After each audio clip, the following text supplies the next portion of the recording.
Vamos ahora a abrir el libro sagrado. Estamos desarrollando el capítulo 12 de la carta del apóstol Pablo a los romanos. Este capítulo que enseña acerca de las obligaciones y los deberes que los hijos y las hijas de Dios tenemos como creyentes y discípulos de Jesucristo.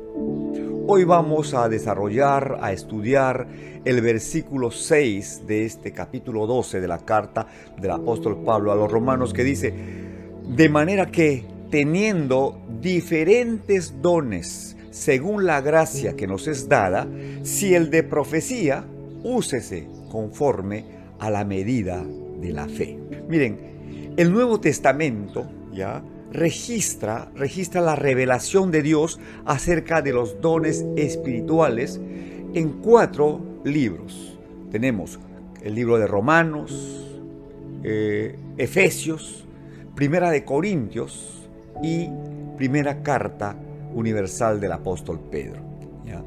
Hay una descripción detallada de por lo menos 17 dones espirituales que Dios ha impartido a su iglesia para perfeccionar a los santos, para la obra del ministerio, para la edificación del cuerpo de Cristo.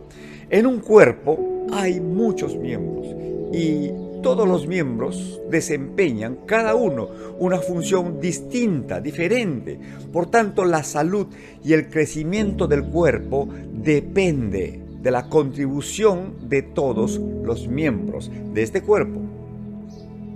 Lo mismo sucede, mis hermanos, en la iglesia como cuerpo de Cristo. Todos los creyentes somos miembros particulares de este cuerpo y cada miembro recibe uno o varios dones del Espíritu para capacitarle a actuar en bien del resto de los miembros. Y todos debemos contribuir a la salud y al crecimiento del cuerpo de Cristo, que es la iglesia, según nos lo permitan nuestros respectivos dones. El Nuevo Testamento señala y enseña claramente que cada miembro, cada creyente ha recibido de Dios algún don espiritual. Tú, mi hermano, tú, mi hermana, tienes un don, una impartición de lo alto, una capacidad que Dios te ha dado, y esta capacidad es espiritual, es sobrenatural, y debes usar este don para bendecir al cuerpo de Cristo, ¿sí? Para complementar el trabajo corporativo que cada miembro y cada congregación local debe cumplir, debe desempeñar en pro del avance del reino y la obra del Señor. Ahora, es importante señalar que un don espiritual no es lo mismo que un talento natural. No, definitivamente. Todos tenemos talentos, unos más que otros.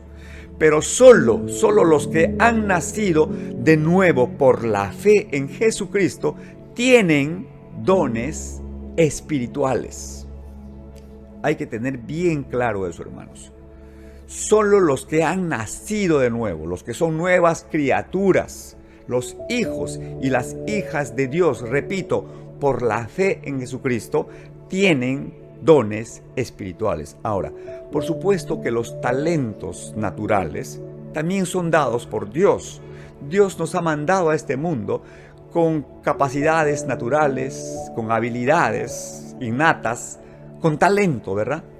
Pero es después que una persona se ha convertido, que le ha entregado su vida al Señor, que ha consagrado todo lo que Él es, espíritu, alma y cuerpo, que Dios le da el don espiritual. Y este don espiritual, pongan atención a esto, emplea el talento natural para bendecir a otras personas y para glorificar al Señor. Pero los talentos naturales por sí solos no producen tales efectos. Porque si tú quieres hacer la obra del ministerio basándote, apoyándote en tu propia sabiduría, en tu propia prudencia, en tu propia capacidad natural, yo te puedo asegurar que no vas a lograr mucho. Algo vas a alcanzar, pero estoy seguro que más tarde o más temprano te vas a cansar, te vas a abrumar, te vas a frustrar. ¿Y qué va a pasar? Pues vas a dejar el ministerio. Y cuidado, que cansado y abrumado puedes tomar la decisión de abandonar el camino del Señor. Entonces, es importante que hagas uso de todas tus capacidades y talentos naturales, pero bajo la unción del poder del Espíritu Santo por medio del don que el Señor te ha dado. Miren, por ejemplo, los músicos y los cantantes que con su talento natural gratifican el alma. ¿Quién no se ha sentido gratificado justamente en sus emociones y sentimientos escuchando una hermosa melodía, una hermosa canción? ¿Quién? Todos, ¿verdad?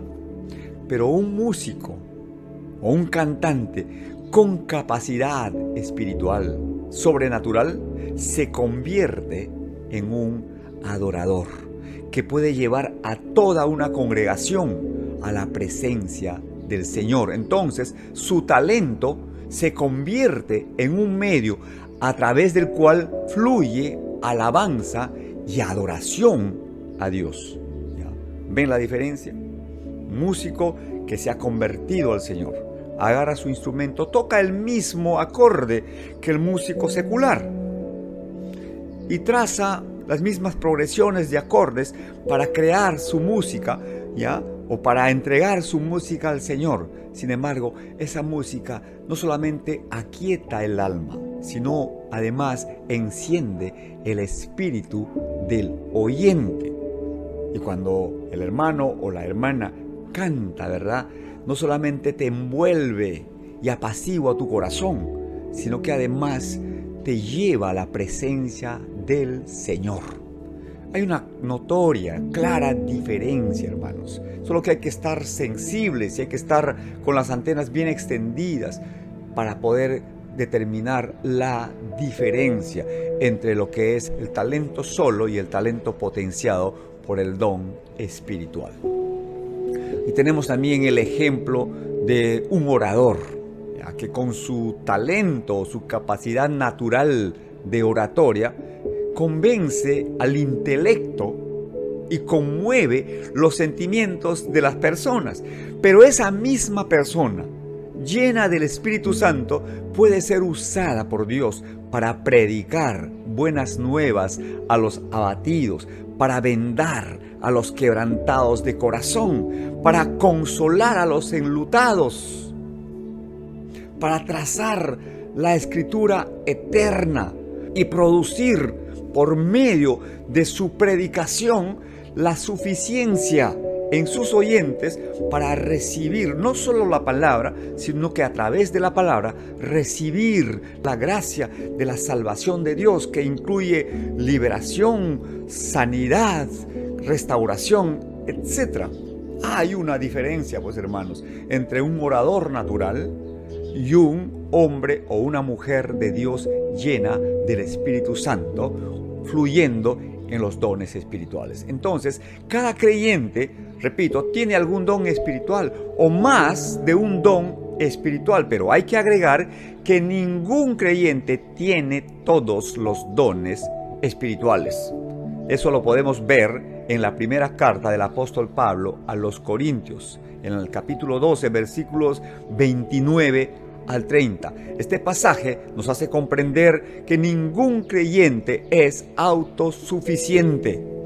Por eso es que Dios ha repartido sabiamente los dones espirituales como Él quiso, para que, haciendo uso de los dones que cada uno tiene, podamos complementarnos y hacer juntos y en armonía, con una misma mente y un mismo corazón, la obra del ministerio, edificar al cuerpo de Cristo y hacer crecer el reino de los cielos. Por eso es supremamente importante, hermanos, reconocer la capacidad espiritual de las personas con las que Dios permite que trabajes en la obra local donde Él te ha puesto. No tienes que envidiar nada, no tienes que codiciar nada, no tienes que maletear a nadie. Usa bien las capacidades que Dios te ha dado, ¿sí? Y busca de alguna manera contribuir al engrandecimiento de la obra donde Dios, repito, te ha puesto. No existen los llaneros solitarios. Por eso es lamentable cuando vemos hermanos que van de un lugar a otro, ¿no? Dicen que son ministros itinerantes. Hombre, déjate de cosas. Establécete en un lugar. Establécete en un lugar. Siembra tu vida en ese lugar. Y fructifica en el lugar donde Dios te ha puesto. A menos que Dios te lo diga claramente, que tienes que irte de un lugar, entonces puedes irte.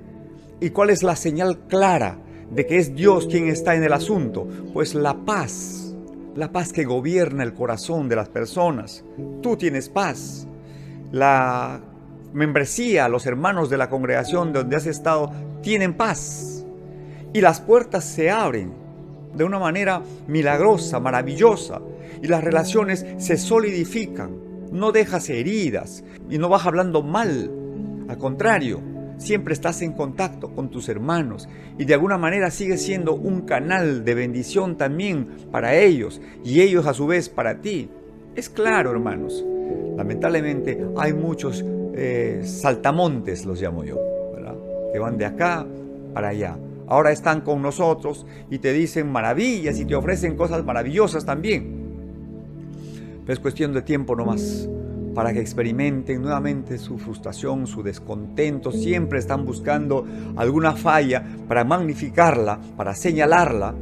Y la iglesia de Cristo estaba formada por hombres y mujeres imperfectos, que por la gracia de Dios están perfeccionándose por la obra del Espíritu Santo y por la renovación de su mente a través de la palabra. Por eso es muy importante este tema que estamos tratando de la iglesia como el cuerpo de Cristo y cada uno de nosotros miembros particulares de este cuerpo. Pero bueno, seguimos. El pasaje que estamos estudiando de Romanos 12:6 dice: de manera que teniendo diferentes dones según la gracia que nos es dada, si el de profecía, úsese conforme a la medida de la fe. A ver, aquí el apóstol menciona uno de los dones de inspiración, o sea, el don de profecía. Ojo, es don de profecía. No estamos hablando de intuición o corazonada, vaticinios, sospechas o don de adivinación. Es don de profecía. Y la profecía es una declaración inspirada directamente por el Espíritu Santo a un creyente sobre la base de lo que está escrito. Repito, sobre la base de lo que está escrito, con el propósito de edificar, exhortar y consolar. Ahora, ¿cómo cumple el don de profecía el propósito de edificar? ¿Cómo? Pues estableciendo un cimiento sólido, una base firme en la vida de una persona o una congregación, alentando e infundiendo buenas actitudes respaldadas por Dios, formando a sí mismo a la persona o a la iglesia a la medida, estatura y plenitud de Cristo, enseñándole principios eternos que emanan de la palabra de Dios. Así es como el don de la profecía cumple el propósito de edificar. ¿Y cómo cumple la profecía o el don de profecía el propósito de exhortar? ¿Cómo? Pues corrigiendo, ¿ya? Corrigiendo cuando algo se sale de control, algo se sale del camino, algo se desvía del plan de Dios. Para tal fin, la palabra profética debe ser expuesta con convicción, con firmeza y con amor. Pero también la palabra profética produce consuelo, conforta el alma, trae aliento, esperanza y genera expectativa. Dios usa la profecía para aliviar nuestras almas de la aflicción, para traer refrigerio a nuestros huesos, para levantarnos y sostenernos y así poder soportar con paciencia las dificultades que debemos enfrentar como hijos e hijas de Dios. ¿De acuerdo? Ahí tenemos entonces el don de la profecía. Edifica, exhorta y consuela. Entonces, para discernir si la palabra profética viene del corazón de Dios, tiene que cumplir con estos 3 requisitos. No se trata de levantar la voz en medio de la congregación llamando la atención de la gente y decir, esto dice el Señor, y dice cualquier cosa que a la persona se le ocurre decir. Y por ahí adorna, digamos, su profecía, entre comillas, con algún texto de la Biblia.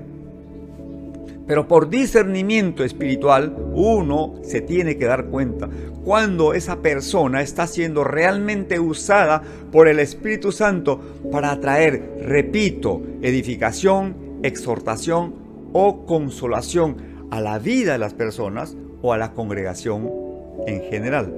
Ahora, escuchen lo que dice la carta universal del apóstol Pedro, la segunda carta, capítulo 1, versículo 19, dice: tenemos también la palabra profética más segura, a la cual hacéis bien en estar atentos. ¿A qué se refiere el apóstol? Pues se refiere a la Escritura sagrada. La palabra de Dios, viva, eficaz y más cortante que toda espada de doble filo, que penetra hasta partir el alma, el espíritu, las coyunturas, los tuétanos, y discierne los pensamientos y las intenciones más profundas del corazón. La palabra de Dios, que ha sido inspirada y es útil para enseñar, para corregir, para redarguir, para instruir en justicia, a fin de que el hombre de Dios sea perfecto y enteramente preparado para toda buena obra. ¿Ven? Esta es la palabra profética más segura para ustedes y para mí, para nosotros como congregación local.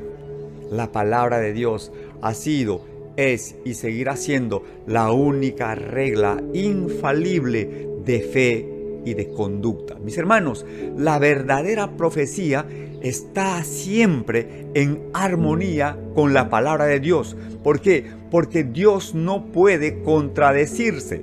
Cuando tú trazas la palabra de verdad, la Sagrada Escritura, y lo haces con fe, o sea, con certeza, convicción y con una actitud de oración, pues te conviertes en un vocero de Dios, en un portador de buenas nuevas. Pero también Dios te da la autoridad para abrir tu boca, para alentar, para advertir, para dirigir. En otras palabras, te conviertes en un profeta de Dios.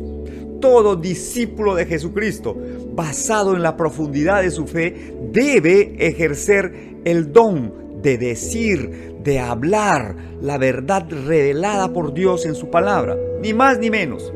Cualquier consejo que dé, o cualquier decisión que tome, cualquier enseñanza que comparta, debe estar respaldada por el escrito está. Eso significa que por ningún motivo y bajo ninguna circunstancia debe basarse en su propia opinión, especulación o interés personal o denominacional. Dios siempre va a honrar y respaldar aquello que esté en línea con su voluntad expresada en su palabra. Por lo demás, hermano, hermana, en tu condición de miembro del cuerpo de Cristo, usa con fe y con sabiduría de lo alto todo lo que Dios te ha dado, natural y espiritualmente, para gloria y honra suya y para el engrandecimiento de su obra. Amén. Listo, mis hermanos, listo. Nos despedimos, Dios mediante, hasta la próxima semana, cuando nos volveremos a encontrar a través de este medio con algunos, pero también a través del medio presencial con la gran mayoría de la congregación. Les mando un abrazo fraterno, cargado de afecto, con mi deseo y mi oración de que Dios sea propicio a todas sus necesidades. Que estén bien. Adiós.